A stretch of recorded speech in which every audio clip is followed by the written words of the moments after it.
welcome. This is Laurie Mitchell, and you're listening to Speed Manifesting This Week. Today we'll be talking about taking action.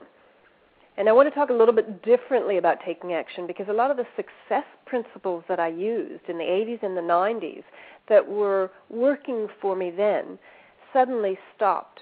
And I want to explore a little bit about the difference between taking action in the traditional sense of success principles and the way that we use that in line with universal principles, with universal laws, with the law of attraction, and with a fuller understanding of how life works. And once you get a real sense of how life works and you take what you already know and apply it to a larger, more expanded view, suddenly the clarity is there, and you get the results in a different way. You see, the thing about results is that that's the way the success principles work, is you have some results that you want to accomplish. You have an outcome. And so then you need to set some goals against them.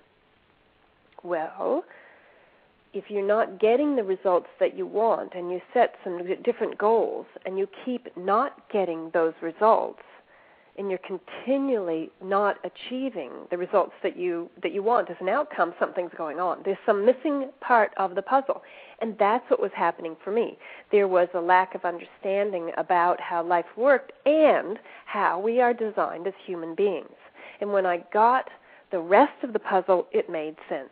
And I was able to then start focusing on creating that which I chose without trying to do it with half the puzzle. And half the puzzle is that we take actions, if we set our goals, we take actions and we get results. And we get in this circular thing of changing the actions to get the results. But what we find is that our feelings get in the way, that we get resistant to things, that we procrastinate, that we really do get in our own way, and then we beat ourselves up and talk about self-sabotage and all that whole conversation, when in reality it's just that if you can pull apart the other side of the formula, you'll start to see exactly how it works. Now, if you've been involved in the law of attraction or involved in personal development for any length of time, short or long, you will have heard about the power of thinking and how important it is to think. And I'm coming back to that right now because although we're talking about taking action, the thinking is where everything starts. It's not the feeling that is where everything starts. It's the thinking. And the thinking gives rise to the feeling. And I'm not talking, there's a difference between your emotions, what you're feeling, and what your heart is telling you. Right now, we're not talking about what your heart is telling you. We're talking about that you have feelings, that you have resistance, that you have emotions. And you think something, you have a feeling that comes from that thought.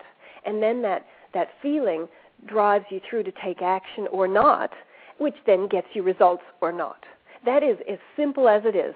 The model for success is thinking, emotions, acting, and results. So when you look at your outer circumstances and you say, I don't choose these, I want to create something new in my life, you have to go back to your thinking.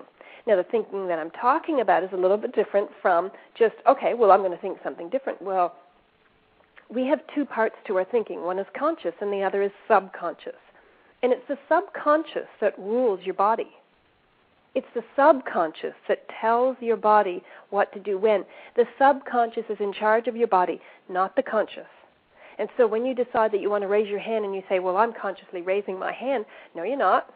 What you did was you consciously gave an order to the subconscious, which then raised your hand. It moved muscle number 37 and laterally 30 degrees and like that. You didn't do all that.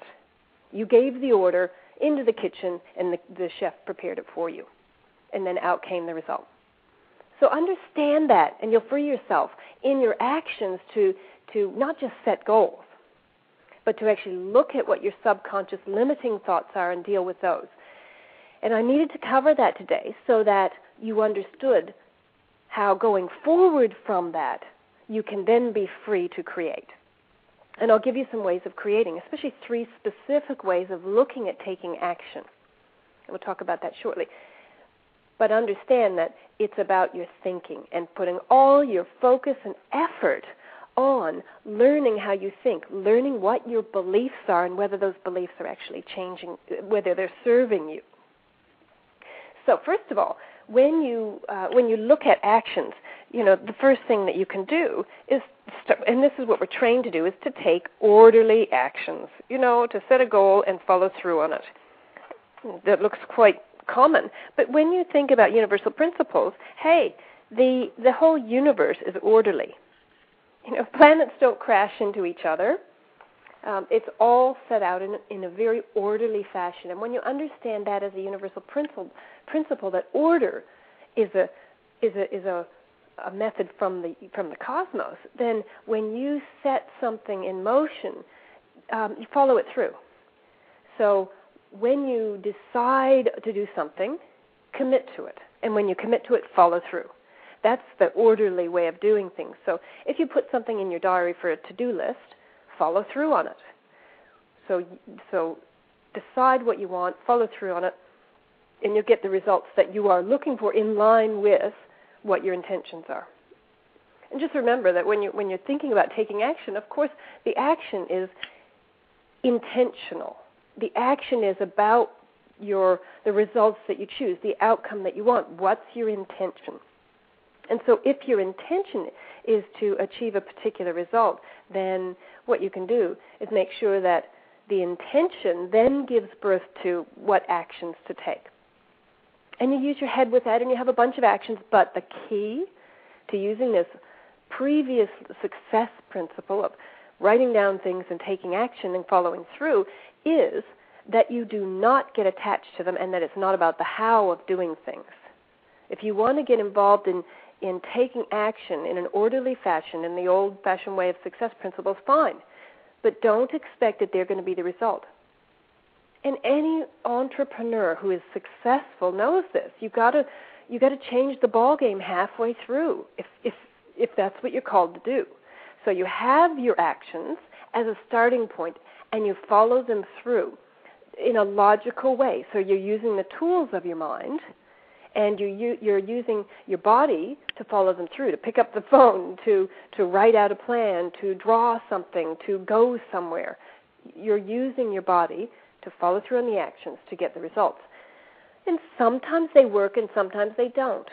And that's what you have to understand with orderly actions, is that you can't get attached to them because sometimes they'll work, sometimes they won't, but sometimes it's just useful to get you out of the way, because you get so involved in the how, and you're doing it that you slow down the delivery of your good, that the universe has a much better way of delivering it, but you keep getting in the way. So finally, getting you out of the way means getting you off to do some tasks that do not accomplish what you thought, but they take you out of the play so that the play can follow through.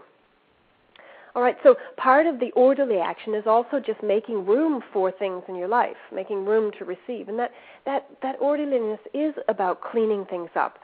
Clean up your desk so that you can receive, so you can find things and retrieve information and be prepared for when things come to you, when opportunities come to you.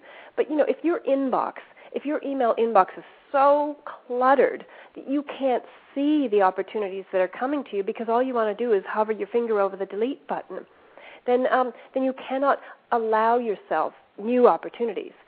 Go through as a project and clean up your inbox so that when something comes through new, you can stop and look at it to see whether it fits your intention, to see whether it's an opportunity to expand